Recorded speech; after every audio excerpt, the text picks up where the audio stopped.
নমস্কার। আপনারা শুনছেন রাত জাগা গল্প। আমার নামটা গোপনই থাক। আজকের গল্প হলো এসেছি জ্ঞানবাবু, কুমারেশ ঘোষ। রাত জাগা গল্প যদি আপনাদের শুনতে ভালো লাগে তাহলে অবশ্যই রাত জাগা গল্পকে সাবস্ক্রাইব করে আমাদেরকে সাহায্য করবেন। নিচে দেওয়া ডেসক্রিপশনে মেল আইডিতে আপনাদের যদি কোনো গল্প শুনতে ইচ্ছা হয় তাহলে সেই গল্প আমাদেরকে মেলে পাঠাতে পারেন। আমরা সেটা আপনাদের সামনে অডিও বুক ফরম্যাটে প্রকাশ করতে চেষ্টা করব। আমি কখনো ভূত দেখিনি, তবে অনেক ভূতের গল্প শুনেছি, আঁতকেও উঠেছি। তবে শাস্ত্রের মতে আত্মা যে অমর তার প্রমাণ পেয়েছি। সেই ঘটনার কথা বলি, সত্যি ঘটনা। জ্ঞানবাবুর পুরো নাম জ্ঞানেন্দ্রনাথ ভট্টাচার্য। আমাদের অফিসে কাজ করতেন বাবার সময় থেকে, অ্যাকাউন্টসের কাজ। তার হাতের লেখা তত ভালো ছিল না, তবে লোকটি ভালো ছিলেন।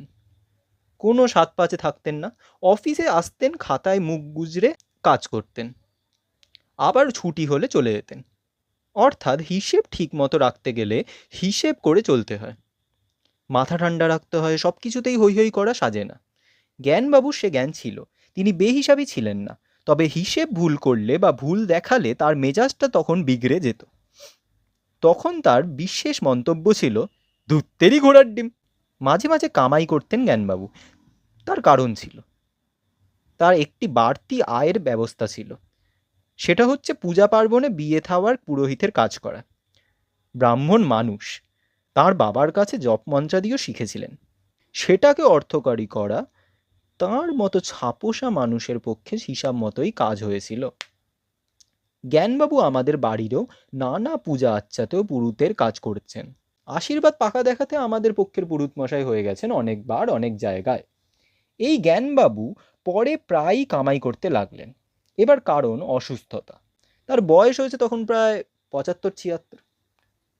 প্রায় ভোগেন নানা রকম রোগে। অবশ্য ছেলেরা বড় হয়ে গেছে, তারা চাকরি করছে, দু একজনের বিয়েও হয়ে গেছে। একদিন জ্ঞানবাবুর বড় ছেলে এসে খবর দিল বাবা আর আসতে পারবেন না, শরীর খুবই দুর্বল হয়ে পড়েছে, বাসে ট্রামেও উঠতে পারেন না। আমরাও তাই বারণ করেছি, আর তোমার কাজে বেরোবার দরকার নেই। তখন আমরা তো বড় হয়েছি, জ্ঞানবাবুর পাওনা গণ্ডা মিটিয়ে দেওয়া হলো। বাবার সময়কার মানুষটি আমাদের অফিসে তার বহুদিনের চেয়ারটি ছেড়ে তার বাড়িতে বিছানায় আশ্রয় নিলেন। পরে তার ওই বড় ছেলের কাছেই শুনলাম জ্ঞানবাবু আর তার বিছানা ছেড়ে ওঠেননি। অনেকদিন ভুগে পড়ে তিনি দেহত্যাগ করেন। ছেলেটি তার বাপের শ্রাদ্ধের নিমন্ত্রণ করে গেল। যেদিন জ্ঞানবাবুর শ্রাদ্ধ, সেদিন সকালে আমার কোথায় যেন একটা জরুরি কাজ ছিল। কাজেই তাকে বলে দিলাম জ্ঞানবাবুর শ্রাদ্ধে আমি নিশ্চয়ই যাব, তবে সকালের দিকে যেতে পারছি না, বিকেলের দিকে যাব। তারপর সকালের সেই জরুরি কাজ সেরে বাড়ি ফিরে খাওয়া দাওয়া করে যথারীতি বাইরের ঘরে আমার বিশেষ ধরনের সোফাটিতে তোফা আরামে খবরের কাগজটা পড়তে পড়তে কখন যেন ঘুমিয়ে পড়েছি। হঠাৎ দেখি জ্ঞানবাবু আমার সামনে দাঁড়িয়ে,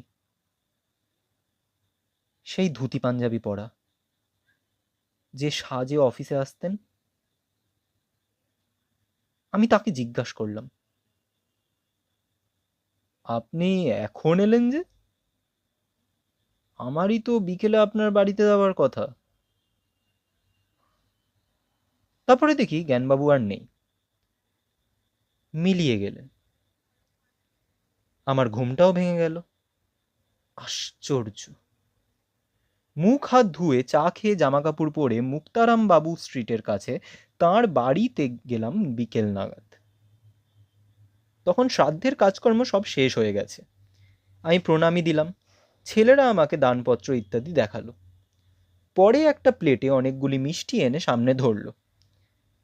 খেতে খেতে আমার দুপুরের স্বপ্নের কথা বললাম তাদের। শুনে তারা বেশ বেশি রকমই বিস্মিত হলো। বলেন কি? বললাম, হ্যাঁ, আমি স্পষ্ট দেখলাম জ্ঞানবাবুকে। কতক্ষণ আগে দেখেছেন বলুন তো? তা প্রায় ঘন্টা দেড়েক আগে, বেলা 2:30 নাগাদ। ছেলেরা বললেন, হ্যাঁ, প্রায় ওই সময়ই মা ও বাবাকে স্বপ্নে দেখেছেন। একটু আগেই বলেছিলেন।